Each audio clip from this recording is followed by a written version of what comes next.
सर्वांना मानाचा जय महाराष्ट्र।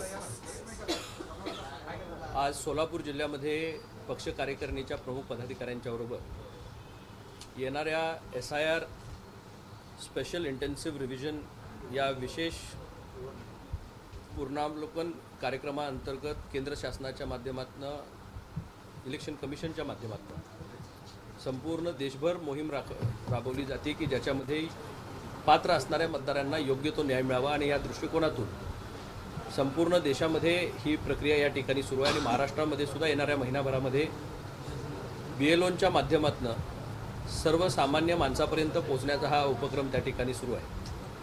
पक्षाच्या वतीनं सुद्धा याला बळकटी देण्यासाठी म्हणून एक स्पेशल टास्क फोर्स ज्याला आपण म्हणू अशा पद्धतीनं BLA त्यांच्याबरोबर या ठिकाणी काम करतील आणि शिवसेना पक्षाच्या वतीनं आमचे नेते एकनाथजी शिंदेसाहेब, श्रीकांतजी शिंदेसाहेब यांच्या मार्गदर्शनाखाली संपूर्ण राज्यामध्ये या ठिकाणी ही मोहीम चालू होत असताना सोलापूर जिल्ह्याची जबाबदारी लोकसभेची माझ्यावर त्या ठिकाणी सोपवण्यात आली आणि आज सर्व जिल्हा प्रमुख, तालुका प्रमुख, उपजिल्हा प्रमुख, आदरणीय माजी मंत्री महोदय यांच्या समवेत आम्ही या ठिकाणी सर्व आढावा घेतला, सूचना केल्या आणि येणाऱ्या काळामध्ये कोल्हापूर जिल्हा ज्या पद्धतीनं आम्ही 5 आमदार तिथपर्यंत आणून पोहोचवले तसंच सोलापूर जिल्ह्यामध्ये एकेकाळी 5 आमदार शिवसेना पक्षाचे त्या ठिकाणी होते।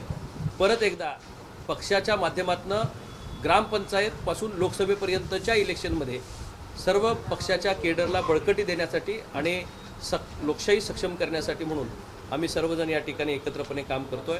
आजची ही प्राथमिक बैठक पहिल्या दिवशीची त्या ठिकाणी झाली। 1 महिन्याच्या कालावधीमध्ये आपल्याला 1000 मतामागे एक BLA आम्ही या ठिकाणी पक्षाच्या वतीनं नेमत आहोत, ज्याचा काम खऱ्या अर्थानं पक्षाचं आम्ही त्यांना सांगितलं आहे आणि येणाऱ्या काळामध्ये लोकांना कुठे अडचणी येईल तिथं आमचा पक्षाचा पदाधिकारी त्यांच्या मदतीसाठी त्यांना या ठिकाणी उपलब्ध होईल।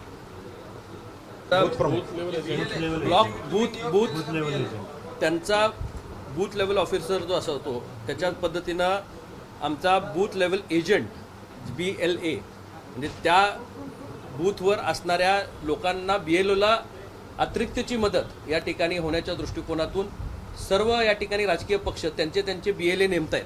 म्हणजे हा काय शिवसेना पक्षच नेमतोय असं नाही, सर्वच राजकीय पक्ष त्या ठिकाणी नेमत आहेत। चुकीचं काय होऊ नये आणि जर काही चुकत असेल तर त्याला दुरुस्त करण्यासाठी म्हणून तिथं तत्परतेनं आपली लोक उपलब्ध राहावीत। आपण जर पश्चिम बंगालच्या इलेक्शनमध्ये पाहिलं असेल तर 1 कोटी मतदार जवळपास या ठिकाणी मतदार यादीतनं कमी झाले।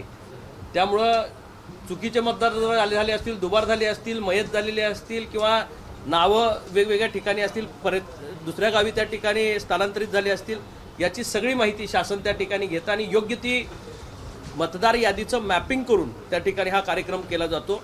त्याला पोषक म्हणून सर्वच राजकीय पक्ष कुठं कुणावर अन्याय होऊ नये याची काळजी म्हणून ही व्यवस्था त्या ठिकाणी तयार केली जाते।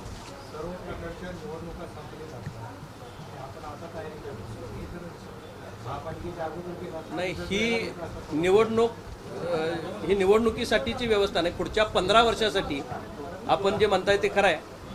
आज जे या ठिकाणी याद्या तयार होत आहेत हे निवडणूक आयोगाच्या आदेशानं त्या ठिकाणी तयार होत आहे आणि तो आदेश करत असताना राज्याला जो आपला कार्यक्रम आला तो आत्ता आला आहे सगळ्या निवडणुका पार पडल्यानंतर आणि त्या अंतर्गत आज जो या ठिकाणी कार्यक्रम आला आहे तो महिनाभर कार्यक्रम त्या ठिकाणी सुरू राहणार आहे।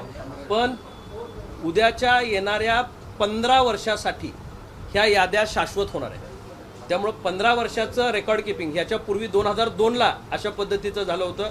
याच्यापूर्वी देशात 8 वेळा अशा पद्धतीनं खऱ्या अर्थाने रिव्हिजन झालेलं आहे आणि आत्ता यावर्षी ते रिव्हिजन होत असल्यामुळं महाराष्ट्राचा नंबर आत्ता आल्यामुळं खऱ्या अर्थानं सर्वच राजकीय पक्ष आणखी जोमानं यामध्ये या ठिकाणी उतरले। सगळे राजकीय पक्ष आता आपण सांगताना म्हणले की पक्ष मजबूत केला की आमच्या पक्षातल्या सगळ्या पदाधिकाऱ्यांना जबाबदारी दिलेली आहे। तर महापालिका निवडणुकीमध्ये अशी पक्षाची काही तयारी इथले स्थानिक नेते हे झगडत होते, प्रयत्न करत होते, वरिष्ठ पातळीवरून जो त्यांना बळ मिळायला पाहिजे होता तो मिळत नव्हता, त्यामुळे महापालिकेला ते चित्र दिसलं। आज हे आता मोजके आपले लोक आले निवडून, ते एकटे लढतात सभागृहामध्ये, त्यांच्या जोडीला 10-15 आले असते तर अधिक मजबूत झालं असतं। मग त्यावेळी पक्षाने का लक्ष दिलं नाही त्यांच्याकडे? बघा, पक्ष वेळोवेळी लक्ष देत असतो, प्रत्येक कार्यकर्त्याला बोलवून समजावून सांगण्याचा प्रयत्न आणि स्थानिक पातळीवर खऱ्या अर्थानं काही प्रश्न निर्माण होत आहेत याची कल्पना देण्यासाठीच दुवा म्हणून आज माझी या ठिकाणी हे काम करण्याची जबाबदारी मी स्वीकारलेली आहे। खरं तर एकनाथ शिंदे साहेबांचं आणि श्रीकांत शिंदे साहेबांचं बारीक लक्ष ह्या जिल्ह्याच्या सर्वांगीण विकासाकडे आहे, त्याचबरोबर कार्यकर्त्यांच्याकडे आहे. आता परफॉर्मन्समध्ये का आलं नाही ह्याचंच उत्तर म्हणून आम्हाला आता स्पेशल ही जबाबदारी दिलेली आहे. आम्ही इतके चांगले कार्यकर्त्यांची टीम असणारा आमचा जिल्हा, इतके प्रभावी नेते या ठिकाणी आमच्या जिल्ह्यामध्ये त्या ठिकाणी काम करत आहेत. आणि पूर्वीच्या काळामध्ये 5 एक आमदार याच जिल्ह्यानं शिवसेनेला हात बळकट करण्यासाठी दिलेले आहेत. पुढच्या काळामध्ये ही परिस्थिती आज आम्ही सुरुवात केली. आत्ता कुठली इलेक्शन होणार आहे? आता कुठली नगरपालिका नाही, जिल्हा परिषद नाही, पंचायत समिती नाही, महानगरपालिका झालेली आहे, नगरपंचायती झालेल्या आहेत. आत्ता येणारी पहिली स्थानिक स्वराज्य संस्था म्हणजे ग्रामपंचायती होणार आहे. आज आम्ही जे या ठिकाणी या याद्यांमध्ये लक्ष घालतोय, ग्रामपंचायतीपासून पुढच्या होणाऱ्या लोकसभेपर्यंत याची व्यूहरचना आजपासून सुरुवात झाली. पुढं 3 वर्षानंतर लोकसभा आहे म्हणून त्याची बांधणी या ठिकाणी होणार नाही, तर आज 3 वर्षापूर्वीच पक्षानं त्या दिशेनं पावलं टाकायला सुरुवात केली. SIR ची नोंदणी फक्त एका समाजापुरतं जरा दिसून येते म्हणजे सर्व ठिकाणी. फक्त मुस्लिम समाजात ती नोंदणी करताना दिसत आहे, तर इतर समाजासाठी पण काय वेगळी व्यवस्था नाही, सर्वांसाठीच SIR आहे. SIR ची स्क्रुटनी होत असताना समाजवार कधी होत नसती, ती होत असताना भारतीय नागरिकांची स्क्रुटनी आहे, मतदारांची स्क्रुटनी आहे. आणि ती स्क्रुटनी होत असताना कुठल्याही समाजाचा मतदार याच्यापासून वंचित राहू नये किंवा त्याच्या बाबतीत जागृती निर्माण करणं सुद्धा हे आमच्या BLAचं काम आहे. बऱ्याच लोकांना हे आपलं बघितलं जाणार आहे की नाही, मागं यादीत नाव होतं तर आत्ता पण येईलच. 2002 हा त्याचा बेस क्रायटेरिया या ठिकाणी धरण्यात आला आहे. त्यामुळं 2002च्या मतदार यादीमध्ये स्वतःचं किंवा आपल्या पालकांचं नाव असेल तर त्याला परत फार कागदपत्र द्यायची गरज नाही. पण जर ते नसेल तर तुम्हाला प्रूव्ह करावं लागेल की तुम्ही तिथले रहिवासी आहात, तिथले मतदार आहात. त्याच्यामुळं याचं मायक्रो लेवलवर काम या ठिकाणी होतंय. एका समाजापुरतं नसून संपूर्ण राज्यातले आणि देशभरातले मतदार, योग्य मतदार आपला हक्क बजावतील याच्यासाठी ही व्यवस्था या ठिकाणी देशामध्ये तयार होते. SIR ची नोंदणीमध्ये समजा संपलं त्यानंतर मग काय निर्णय काय घेणार आहे सरकार? म्हणजे समजा त्याच्यामध्ये नसलंच मग 2002च्या यादीमध्ये नाव नसलं, नाही, त्याला निवडणूक आयोगाने काही मार्गदर्शक तत्व घालून दिलेली आहेत. त्या मार्गदर्शक तत्वामध्ये जर ते नाव नसेल तर त्याला काही करता येत नाही. त्या अनुषंगानं जे काही मार्गदर्शक तत्व आहेत 2002चा बेस धरूनच त्याच्यामध्ये त्यांना घ्यावं लागेल. त्याचं मतदार भारतीय नागरिक असल्यामुळं कुठं ना कुठं तरी त्याची नोंद असणार आहे. पण जर दुबार असेल, एकच उमेदवार मुंबईत सुद्धा त्याचं मतदार मुंबईत सुद्धा नोंद आहे, सोलापुरात सुद्धा नोंद आहे, तो एकाच ठिकाणी कुठंतरी हक्क बजावू शकतो.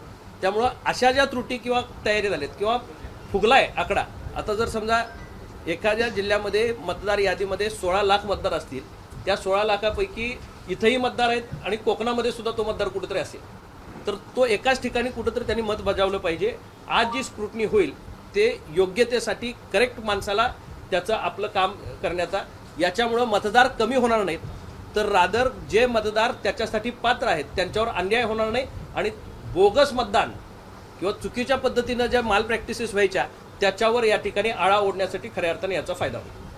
SIR चे किती दिवस चालणार आहे प्रोग्राम? 1 महिन्याभरात आता हे कार्यक्रम. म्हणजे अंतिम मुदत डेट काय त्याची? नाही, 15 मे एक सर्वे आहे 3-3.5 महिन्यात पूर्ण होणार. 15 मे पर्यंत त्याचा सर्वेचा कार्यक्रम सुरू होईल आणि 3 महिन्यामध्ये संपूर्ण राज्यामधले हरकती त्याच्यावरच्या, म्हणजे एखादं माझं नाव गेलं असेल, चुकलं असेल, BLAच्याकडनं पण राहिलं, BLOकडनं पण राहिलं, तर स्वतः मतदार जागरूक पाहिजे. मी आपल्या माध्यमातून सर्व सोलापूर जिल्ह्यातील मतदार बंधू भगिनींना आवाहन करेन की आपण सुद्धा भारतीय मतदार म्हणून जागरूक राहणं गरजेचं आहे. आपलं नागरिकत्व जसं इतकं महत्त्वाचं आहे तितकंच या ठिकाणी मतदार म्हणून आपण हक्क बजावणं महत्त्वाचं आहे. आणि लोकशाहीला प्रगल्भ करायचं झालं तर निश्चितपणे आपलं मत बहुमोल आहे आणि आपलं मत बजावायचं झालं तर या मतदार यादीत येणं महत्त्वाचं आहे. त्यामुळं आपण मतदार यादीमध्ये येण्यासाठी जी आता प्रक्रिया सुरू झालेली आहे त्यामध्ये जागरूकपणे आपलं नाव आहे याची खातरजमा करून घ्यावी. जर काही अडचणी आल्या तर BLOच्या पशी किंवा आमचे जे BLA असतील पक्षाच्या वतीने नेमलेले त्यांच्यापाशी आपण संपर्क साधला तर आमची टीम तुम्हाला त्या ठिकाणी मदतीसाठी पुढे येईल. काँग्रेसने बारामतीत उमेदवार दिला आहे. खरं तर संकेताप्रमाणे बऱ्याचदा कुटुंबियात जर कोणी वारला असेल तर ते बिनविरोध केले जाते, मात्र काँग्रेसने कुठेतरी त्याला छेद दिलेला आहे. काय प्रतिक्रिया? आमचं प्रामाणिक मत आहे की ही निवडणूक बिनविरोध व्हावी. संपूर्ण महाराष्ट्र दादांच्या जाण्यामुळे हळहळ आहे आणि अशा प्रसंगामध्ये निवडणूक त्या मतदारसंघामध्ये लागणं हे संयुक्तिक नाही. आपल्या माध्यमातून मला काँग्रेस पक्षालाही आवाहन करायचं आहे की त्यांनी आत्तापर्यंत जे जर संकेत पाहिले तर प्रत्येक पक्ष अशी जिथे घटना घडेल तिथं मोठा राज्याचा नेता त्यामध्ये या ठिकाणी आपण गमावून बसलो आहे. त्या परिस्थितीमध्ये आज वहिनींच्या पाठीशी अखंड महाराष्ट्र उभा आहे. त्यांना त्या मतदारसंघामधून बिनविरोध होण्यासाठी काँग्रेसनं सुद्धा मन मोठं दाखवावं ही विनंती करायची आहे. त्याचबरोबर शरद पवार साहेबांचा आणि काँग्रेसचा स्नेह आहे. मागं आत्ता सुद्धा पवार साहेबांना राज्यसभेवर पाठवण्यासाठी काँग्रेसनं पुढाकार घेतला. त्याच काँग्रेसला पवार कुटुंबातला खऱ्या अर्थानं अजितदादांच्या नंतरचा राजकीय सामाजिक वारसा वहिनी चालवत आहेत. त्याचा शब्द पवारसाहेबांनी सुद्धा काँग्रेसला टाकावा की कदाचित मित्रपक्ष म्हणून आमचं ऐकणं फार अवघड आहे काँग्रेसनं, पण निदान पवारसाहेबांचं काय ऐकतायत की नाही बघू. खरं तर सोलापूर शहरामध्ये शिवसेना राज्यामध्ये सत्तेत आहे, काही ठिकाणी सत्तेत आहे. त्या पुढच्या कालावधीमध्ये कशा पद्धतीनं भाजपसोबत आपण कशा पद्धतीनं काम करणार आहे स्थानिक स्तरावर? राज्यामध्ये आम्ही भाजपसोबत, केंद्रामध्ये आम्ही भाजपसोबत एकत्रपणे शिवसेना काम करतोय. स्थानिक स्वराज्य संस्थेमध्ये अनेक ठिकाणी एकमेकाबरोबरही आम्ही लढलो आणि एकमेकाच्या विरोधातही लढलो. आता ज्या त्या स्थानिक परिस्थितीप्रमाणे कार्यकर्त्यांनी आपापली ताकद आजमावलेली आहे. सत्ता स्थापन झाल्यानंतर बाकी काही ठिकाणी पोस्ट इलेक्शन अलायन्स झाली, काही ठिकाणी ती होऊ शकली नाही. काही ठिकाणी भाजपसुद्धा विरोधी पक्ष म्हणून काम करतोय, शिवसेना सत्तेमध्ये. काही ठिकाणी भाजप सत्तेमध्ये, काही ठिकाणी तिथं विरोधी पक्ष म्हणून शिवसेना काम करते. आम्ही एक व्यापक बैठक राज्यस्तरावरच्या नेतृत्वाची त्या ठिकाणी घेणार आहे, जिथं शिवसेनेला सांभाळून घेता येईल किंवा जिथं भाजपला सांभाळून घेता येईल अशा पद्धतीनं जर स्थानिक स्वराज्य संस्थेमध्ये राज्यात, केंद्रात आपण ज्या पद्धतीनं एकत्रपणे कारभार करतो तशाच पद्धतीनं स्थानिक स्वराज्य संस्थेमध्ये सुद्धा विकासाला गती देण्यासाठी जरी एकमेकाच्या विरोधात इलेक्शन लढले असतील तरी पुढच्या काळामध्ये कार्यकर्त्यांना विश्वासात घेऊन त्यांची इच्छा काय आहे हे बघून, स्थानिक परिस्थिती बघून पक्ष नेतृत्व तो निर्णय घेईल. सामाजिक कार्यकर्त्या अशोक खरातबद्दल माहिती देताना एकनाथ शिंदेचं देखील नाव दिलं आहे. त्यांची देखील बंधुबाबांशी कॉन्टॅक्ट केला. हे बघा, आज आम्ही राजकीय जीवनामध्ये वावरत असताना अनेक लोकांचा संपर्क आम्हाला येतो. तुमच्या गावी आलं, तुम्ही कुणाकडे तर घेऊन गेला तर आम्ही त्या ठिकाणी जातो, देवाला जातो. काही साधू महंत जर असतील तर त्यांच्या भक्तिभावानं काही लोक म्हणतात की चला. आता सगळ्यात राजकीय लोकांना त्याची पार्श्वभूमी नंतर एखादा असं प्रकरण उघड आल्यानंतर त्याची उजवी डावी बाजू त्या ठिकाणी समोर येते. मी निश्चितपणे या ठिकाणी सांगेन की एकनाथ शिंदेसाहेब कोणत्याही पद्धतीच्या अशा थोतांडाला बळी पडणारे नेते नाहीत. ते स्वयंभू नेते आहेत, कर्तृत्वानं आणि कर्मानं तयार झालेले नेते आहेत. दालमियाताईंचा का नेमका तसा हे होतोय याचाही त्यांनी या ठिकाणी विचार करायला हवा. एकनाथ शिंदेसाहेब अतिशय निष्कलंकपणे आजपर्यंत तर राजकीय त्यांचं सामाजिक जीवन त्या ठिकाणी जगतायत. निश्चितच काही लोक त्याला गालगोट लावण्याचा प्रयत्न करतायत.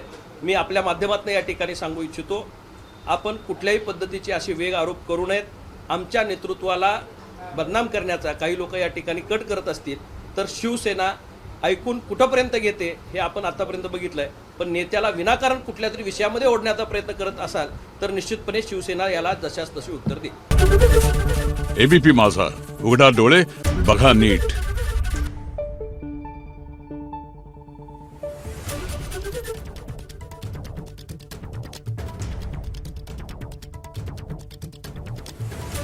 Thank you.